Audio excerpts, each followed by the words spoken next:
Alright, so here's a quick lighting tutorial. I have a scene here, and I have a few lights set up right now. I have my layer manager open on the left. I'm using 3ds Max 2015, so that's why this is here. This is not available in the lower versions. This is the new Scene Explorer. So this makes your scene a lot more organized, and it's easier to select objects. So we have a simple scene here, and I have a few lights here. I've separated into the lights layer. So if I render this by hitting F9, right now you just get a blank black scene because there's nothing there. So I'm going to turn on some lights and see what happens. So I'm going to go to Tools, Light Lister, and here's a list of all my lights right here. So the first thing I want to do is turn on this little test light. And I'll show you what that is.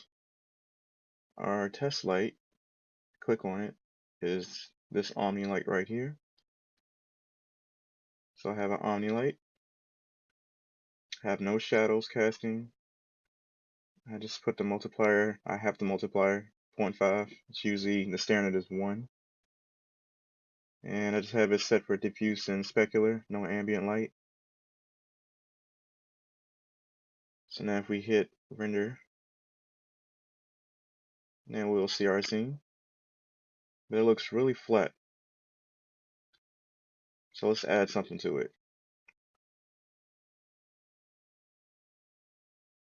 So turn off the test light. Turn off. And now let's try out the ceiling light. So I'm going to go to the ceiling light, which is here.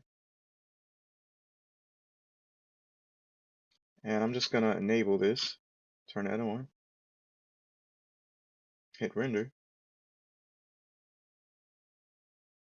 And now we start to see something a little different. So the ceiling light is basically a spotlight.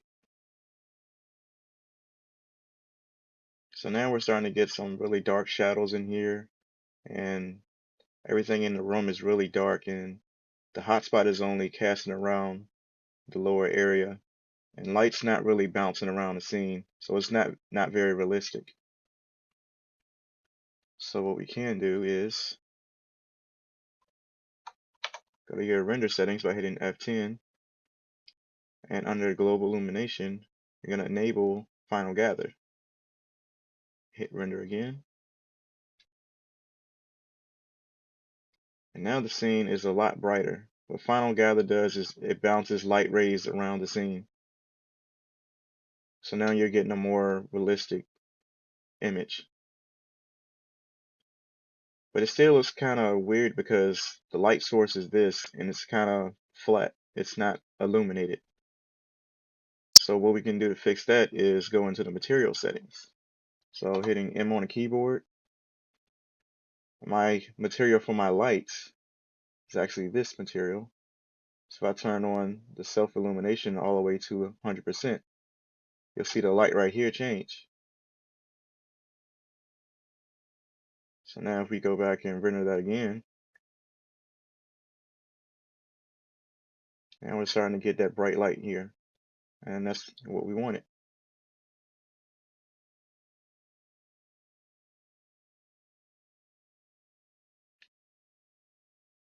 So that's the spotlight. Let's try a slightly different light. I have a lamp here, and I'm going to illuminate the scene with just the lamp. So I'm going to undo what I did. I'm going to get rid of this self-illumination. So I right-click on the spinner to zero it out. You can see that it went back to normal. And now let's find this lamp light right here. So what I'm going to do is I'm going to change my camera view close up so you can see the lamp better. And I have two different objects in here. I have objects that are producing an image of a flame, and I have a light source. So here's my light source. It's an Omni light. I'm using Mental Ray Shadow Map. So let's go ahead and enable that. And I'll go back to the render settings by hitting F10.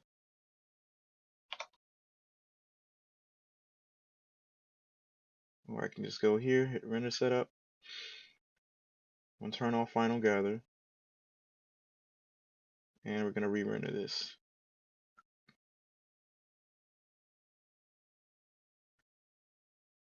So now my light source is this little lamp. And you can kind of see the light in the reflection of the material. It still looks kind of weird because where's the flame? So now let's go into my lamp layer, and I have these objects hidden. So now when I enable them, you can see a flame in here appear. So let's take a look at these. I'm going to highlight these objects. I'm going to hit Alt Q to isolate.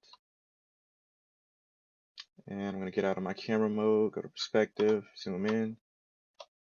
This is basically what the lamp light material looks like. Let's see what it looks like in the material editor.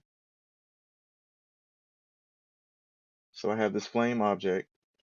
I'm using the Arc and Design material. And I have the actual light in the diffuse channel. So if I click on this and go in here, you can see I have the bitmap loaded. So if I view image, this is the image that I'm using. Now why is this alphaed out? I'll show you. So if I go back up to the parent level, and I scroll down, down, down, down, down, down. So I have a cutoff right here. Your cutoff in the Arc and Design material is basically your alpha channel. So what I did was I put that same image in the alpha channel, and basically what's black is not going to be visible. So what this is doing is it's making this alpha map is reading the black and white values of this map, and it's alphaing out everything that you can't see. So that's how that is working. And also this map is slightly illuminated. So I have self-illumination here. So if I check this on and off, you can see that working.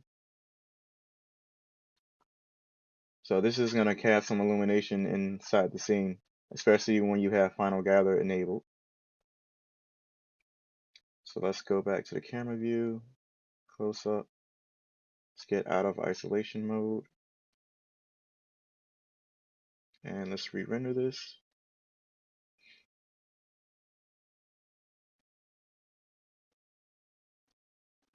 So now you can see the flame in there, so it looks a little bit more realistic.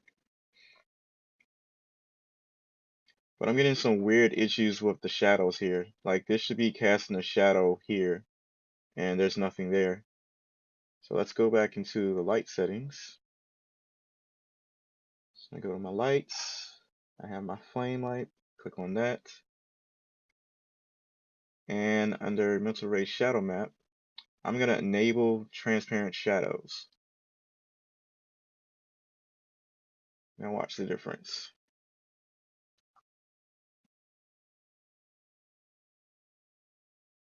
See, now we're starting to get the shadow of the lamp, and that's what we wanted.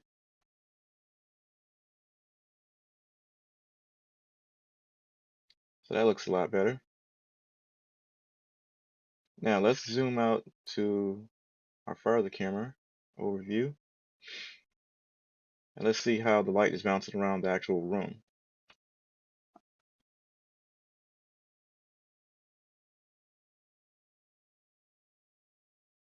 Not bad, not bad. Of course, if we wanted to bounce a little bit more, we can go to our render setup. Oops, that's materials. Render setup. Enable final gather. Now I have my diffuse bounces to 2, so it's going to bounce rays around twice. And now our scene is much brighter.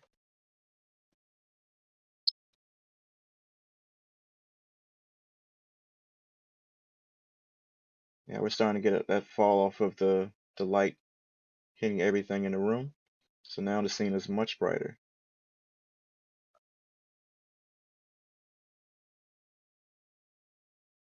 Alright, next up, let's try to use this outside here.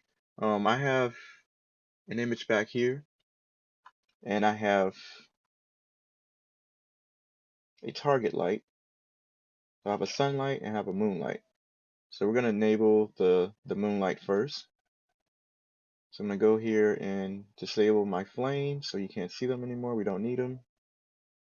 I'm going to go back to my light lister, make sure I have the ceiling light and the light flame off.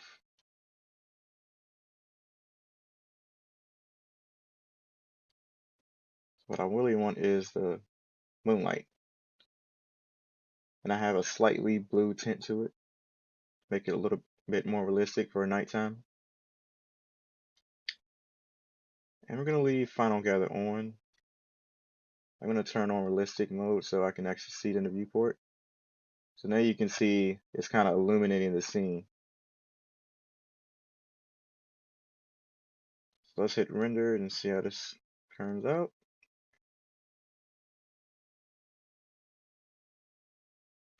There we go. That's what I wanted. So now we have what appears to be a moonlight coming through the window. It's casting shadows. Looks pretty good.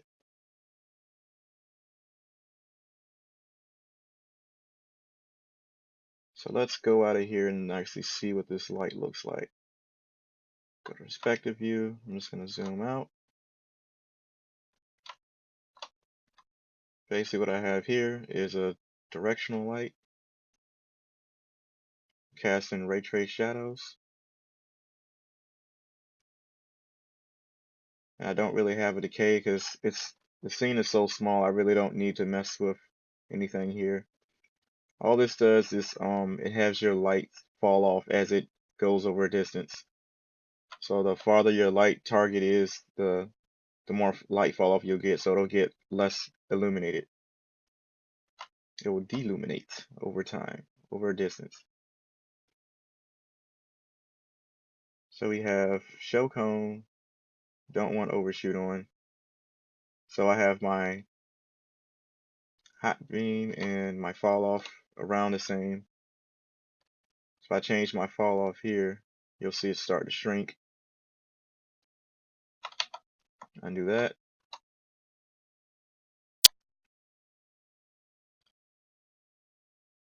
Let's go back to the camera, overview. Let's actually try close up and turn on realistic.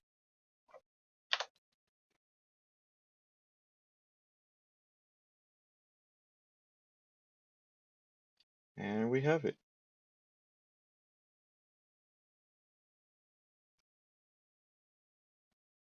So when we have ray trace shadows on, you're gonna get these hard edge shadows.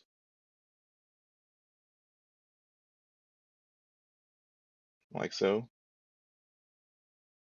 So if we go back to the light, let's select it here. And we'll look at the shadow parameters. And I have the density on 1. Now if I change this to something like 0.2, re-render this. Now my shadows are not dark at all. My shadows are very, very light, and you can barely notice them, which also makes the scene a lot brighter.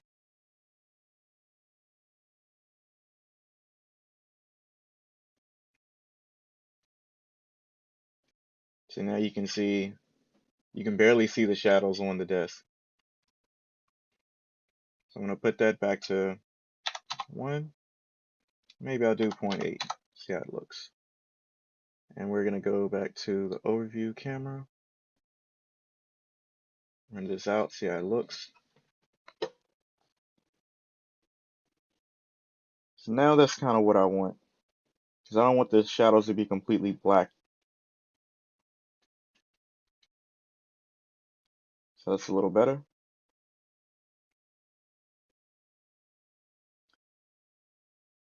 So let's try the sunlight now. If I go to the actual sunlight, I'm going to enable that. It's also a directional light. It's pretty much the same exact light, just different settings. I have the multiplier on 3, so it's a lot brighter. And I have the color on just pure white. And let's try this out, see how it looks.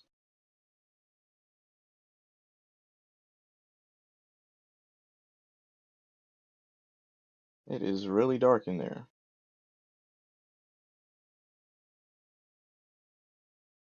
That's okay, we can fix that. Now also, I want my backdrop to be a little brighter than this because it doesn't really look like a daytime setting. So what I can do is go into the material. So hit M on the keyboard. Gonna go up to my backdrop. I'm gonna change the self-illumination to 100%. And you can see it got a lot brighter right there.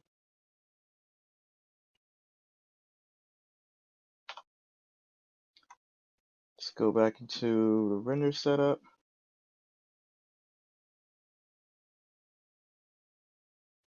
Everything looks good.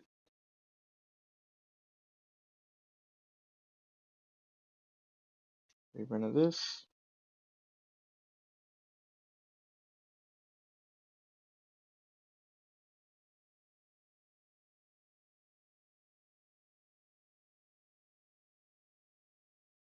So now we're getting a little sunlight in here. And it looks a little dark in here. Let's see if we can go about fixing this. Now usually this should work. We might have to bump up the final gather settings. So let's try image-based lighting. See what that does.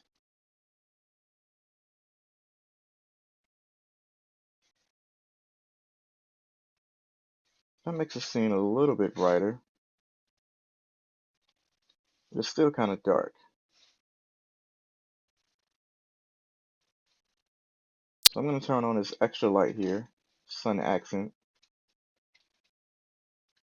Now what this is just an omni light, and I'm just using this to bump light around the scene a little bit.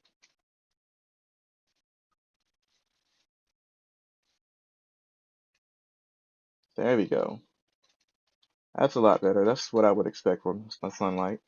Sometimes you have to use extra lights in the scene to kind of get the lighting you want.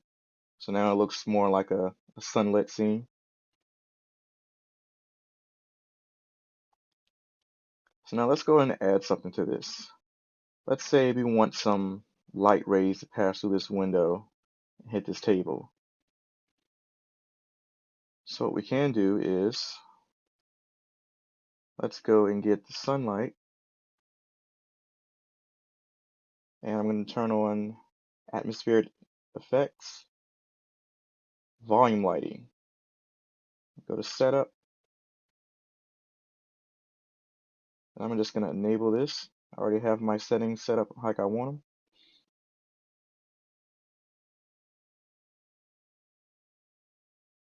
So we have volume lighting here. And I really have pretty much the basic settings here. I kind of tuned down some settings so it's not as powerful. So the maximum amount of light I'll get is about 90%, minimum light 0. And I only want it to be about 2 for density. I have some noise going in here, so let's see what this actually looks like. And this is going to take slightly longer to render. That's because it's an atmospheric effect.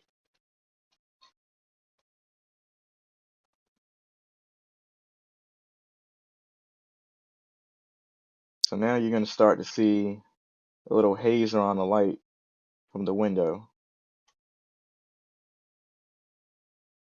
Anytime you add atmospheric to the scene, it's going to take a lot longer to render.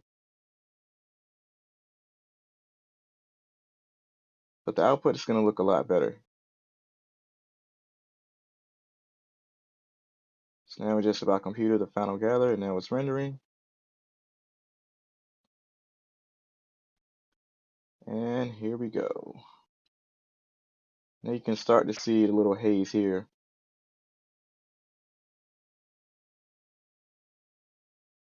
So this scene is starting to get a little brighter here because the atmospheres kind of bump up the illumination just a little bit.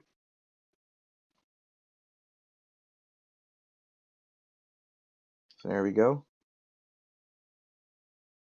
You kind of see the little light rays passing through the window.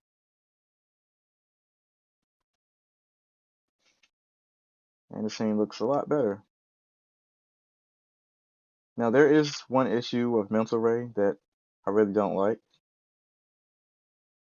The soft shadows around the edges, which is ambient occlusion, they do not render out the first time. So you have to make a separate render to get your ambient occlusion to show up. Now this looks fine, but it can look a lot better. So I'm going to save this image out. I'm just going to save it to the desktop. Make a folder called test.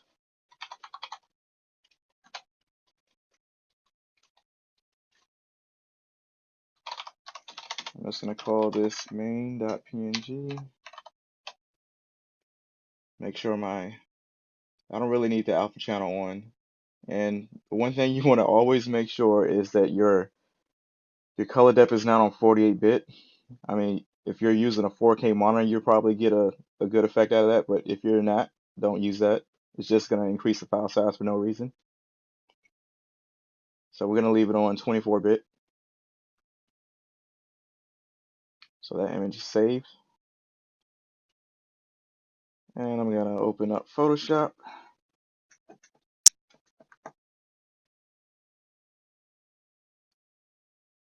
And let's search for that image. So it's desktop,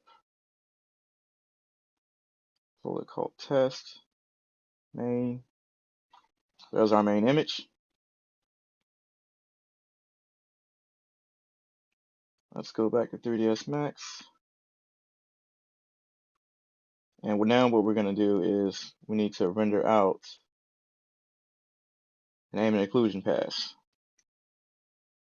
So I already have this set up in the materials. So I have this set up as AO. And what this is a mental ray shader. And I have it in the surface as an ambient reflect occlusion object. And I have the mode on occlusion. So what I want to do is I want to overwrite all the materials in this scene. So what I'm doing here is go to render setup, under processing, material override, hit enable. I already have the ambient occlusion in this slot. And with ambient occlusion on, you do not need final gather at all. So I'm going to turn that off. And I'm also going to turn off my atmospheric because definitely don't need that. So volume light, deactivate that. Render again. And this is what an ambient occlusion pass looks like. You see, you get all the shadowing around the edges and underneath objects and then all the crevices where light doesn't touch. So this will make your scene a little bit more realistic. I'm going to save this out. I'm just going to name this AO. Go back to Photoshop. Load this in here. And we're just going to drag this and place this on top of this. And change the layer mode to multiply. And voila. See the difference when I toggle it on and off? So now you're starting to get those shadows. And these shadows are kind of dark. So I'm just going to decrease the opacity here to about 50%. And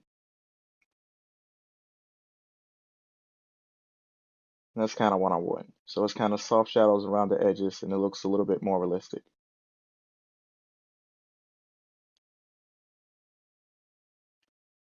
So that's it for this tutorial. Hope you learned a lot.